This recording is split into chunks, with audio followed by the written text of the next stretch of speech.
Hi friends, welcome back to my channel. ഇന്ന് നമ്മൾ നല്ല രുചിയുള്ള ചോക്ലേറ്റ് ബിസ്ക്കറ്റ് പുഡിംഗ് ആണ് ഉണ്ടാക്കാൻ പോകുന്നത്. പുഡിംഗ് ഇഷ്ടമുള്ളവരെ കൊതിപ്പിക്കുന്ന ഒരു ഐറ്റം ആണിത്. അപ്പോൾ നമുക്ക് വേഗം തന്നെ ഉണ്ടാക്കാൻ വേണ്ടി തുടങ്ങാം. ഇതിനു വേണ്ടിയിട്ട് ആദ്യം തന്നെ അടികട്ടിയുള്ള ഒരു പാത്രത്തിലേക്ക് 2.5 ഗ്ലാസ് പാൽ എടുക്കാം. പാൽ നമുക്ക് തിളപ്പിക്കാനായിട്ട് വെക്കാം. ഈ സമയം കൊണ്ട് 1-2 കാര്യങ്ങൾ റെഡിയാക്കാനുണ്ട്. ഒരു പാത്രത്തിലേക്ക് 2 ടേബിൾ സ്പൂൺ കൊക്കോ പൗഡർ എടുക്കാം.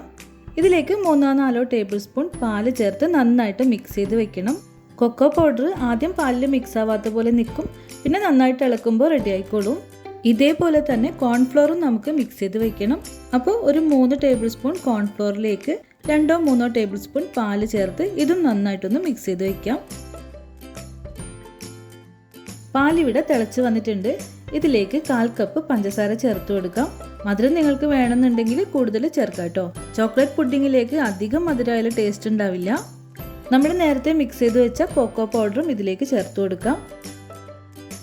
പാത്രത്തിലുള്ളത് കുറച്ച് പാലെടുത്ത് ചുറ്റിച്ച് ഇതിലേക്ക് തന്നെ ഒഴിച്ചതാണ്. ഇത് നന്നായിട്ടൊന്ന് തിളപ്പിച്ചെടുക്കണം. നമുക്കൊരു 2 മിനിറ്റ് ഇങ്ങനെ തന്നെ കുക്ക് ചെയ്യാം. ഇതിലേക്ക് ഞാനൊരു 1/4 കപ്പ് ഡാർക്ക് ചോക്ലേറ്റും കൂടെ ചേർക്കുന്നുണ്ട്. ഇത് ഓപ്ഷനിലാണ്, പക്ഷെ ചേർത്താൽ നല്ല ടേസ്റ്റും നല്ല കളറും ഉണ്ടാവും. ഡാർക്ക് ചോക്ലേറ്റ് തന്നെ വേണമെന്നില്ല, നിങ്ങൾക്ക് ഇഷ്ടമുള്ള ഏത് ചോക്ലേറ്റും ചേർത്ത് കൊടുക്കാം. 1/4 കപ്പ് ഇല്ല എങ്കിൽ ഉള്ളത് ചേർത്താൽ മതി, അതിൻ്റെ ഒരു ടേസ്റ്റ് ഉണ്ടാവും. അപ്പോൾ ഇത് നന്നായിട്ട് മിക്സ് ചെയ്തെടുക്കാം. ഏകദേശം ഒരു 3 മിനിറ്റോളം ആയിട്ടുണ്ട്. കൊക്കോ പൗഡറൊക്കെ കുക്കായി, പിന്നെ നമ്മൾ ചേർത്ത ചോക്ലേറ്റും നന്നായിട്ട് അലിഞ്ഞു വന്നിട്ടുണ്ട്. ഇനിയാണ് ഇതിലേക്ക് കോൺഫ്ലോർ മിക്സ് ചേർക്കേണ്ടത്. തീ ഒന്ന് കുറച്ച് വെക്കണം. കോൺഫ്ലോർ ആദ്യം തന്നെ മിക്സ് ചെയ്ത് വെച്ചാലും അത് അടിയിലേക്ക് ഊറി നിൽക്കും. അപ്പോൾ എടുക്കുമ്പോൾ ഒന്നുകൂടെ ഒന്ന് മിക്സ് ചെയ്തിട്ട് എടുക്കണം. ഈ കോൺഫ്ലോർ ചേർത്ത് കഴിഞ്ഞാൽ പിന്നെ നിർത്താതെ തന്നെ ഇളക്കണം. ഇത് പെട്ടെന്ന് തിക്കാവാൻ തുടങ്ങും. ഈ കൂട്ട് തിക്കായി കുറച്ച് നല്ലൊരു ബ്രൗൺ കളറിലേക്ക് മാറി വരും. ഇത് അധികം കട്ടിയാവാനായിട്ട് നിൽക്കണ്ട, കാരണം ഇത് തണുക്കുമ്പോൾ ഒന്നുകൂടെ ഒന്ന് തിക്കാവും. ഈ ഒരു രീതിയിലേക്ക് ആവുമ്പോൾ നമുക്ക് ഫ്ലെയിം ഓഫ് ചെയ്യാം. ഇപ്പോൾ ഉണ്ടാക്കിയ ഈ കൂട്ട് തന്നെ പുഡിംഗ് ട്രേയിൽ ഒഴിച്ച് സെറ്റ് ചെയ്ത് എടുക്കുകയാണെങ്കിൽ അടിപൊളി ചോക്ലേറ്റ് പുഡിംഗ് കിട്ടും. പക്ഷെ നമ്മളിന്ന് ഉണ്ടാക്കുന്നത് ചോക്ലേറ്റ് ബിസ്ക്കറ്റ് പുഡിംഗ് ആണ്. അപ്പോൾ കുറച്ചുകൂടെ പരിപാടി ഉണ്ട്.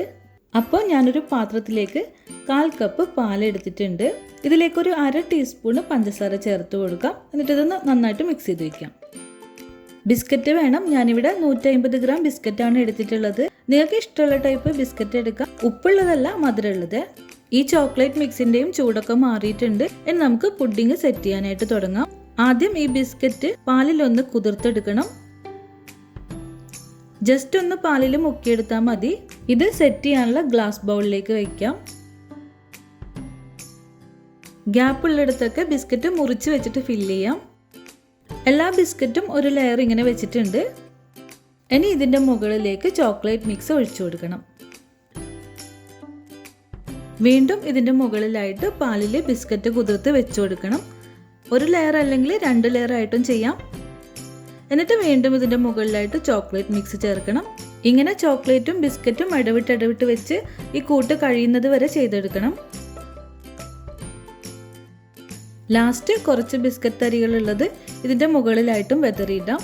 ഇത് ഞാനിപ്പോൾ ഓവർനൈറ്റ് ഫ്രിഡ്ജിലേക്ക് വയ്ക്കുകയാണ്. അല്ലെങ്കിൽ ഒരു 5-6 മണിക്കൂർ ഫ്രിഡ്ജിൽ വെച്ചെടുത്താലും മതി. അപ്പോൾ ദേ നമ്മുടെ പുഡിംഗ് ഇവിടെ സെറ്റ് ആയിട്ടുണ്ട്. ഒരു കഷ്ണം കട്ട് ചെയ്ത് പ്ലേറ്റിലേക്ക് എടുത്തു നോക്കാം.